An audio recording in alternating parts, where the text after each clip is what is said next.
Compañeros e compañeiras, con motivo do Día do Libro vouvos contar un conto. Titúlase O libro dos porcos. Espero que os guste.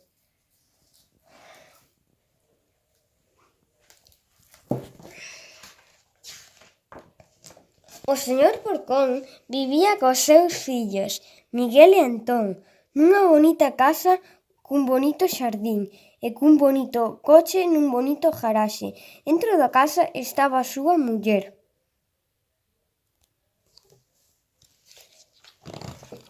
Bule co almorzo, muller, berraba todas as mañás antes de marchar para o seu importantísimo traballo.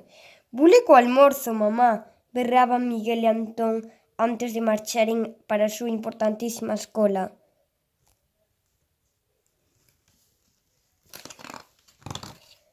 Cando saían, a señora Porcón fregaba a louza, facía as camas, pasaba a aspiradora e despois ía ao traballo. Bule coa cea, mamá, repetían os rapaces todas as tardes ao chegaren a casa á volta da súa importantísima escola. Bule coa cea, muller, repetía o señor Porcón todas as tardes cando chegaba a casa do seu importantísimo traballo.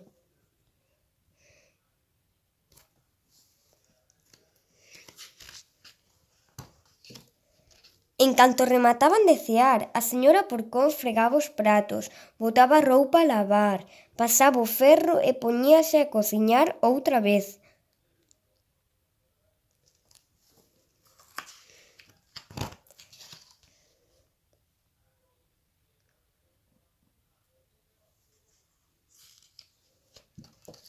Unha tarde, ao chegaren da escola, os rapaces non atoparon a ninguén na casa.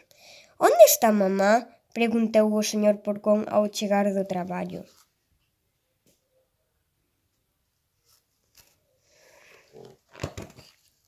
Non atoparon por ningures. Sobre a chimenea había un sobre. O señor Porcón abriuno. Dentro había unha nota. «Sodes uns porcos!»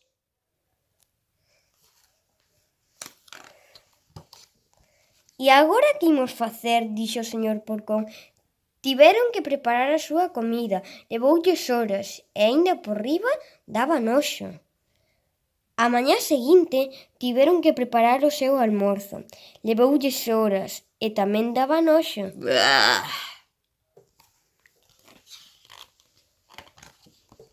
Ao día seguinte e á noite seguinte e durante varios días, a señora Porcón seguiu sen aparecer. O señor Porcón, Miguel e Antón tiveron que coidar de si mesmos. Nunca fregaron os pratos, nunca botaron a roupa a lavar, a casa parecía un cortello. «Cando vai volver mamá?», choromicaron os rapaces despois doutra daquelas noxentas comidas. «Como vou saber?», gruñiu o señor Porcón. Cada día volvíanse máis fungóns.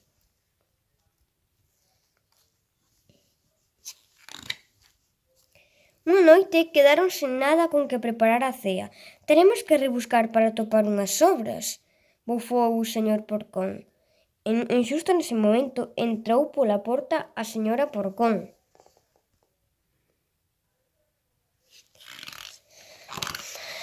«Volve, por favor», choromicaron. Dende aquela, a señora Porcón quedou con eles. Agora o señor Porcón lava a louza, Miguel e Antón fan as camas e o señor Porcón pasa o ferro. Todos xuntos fan de comer e mesmo se divirten. Mamá tamén está feliz. E ás veces arranxa o coche. E colorín colorado, damos por este conto rematado.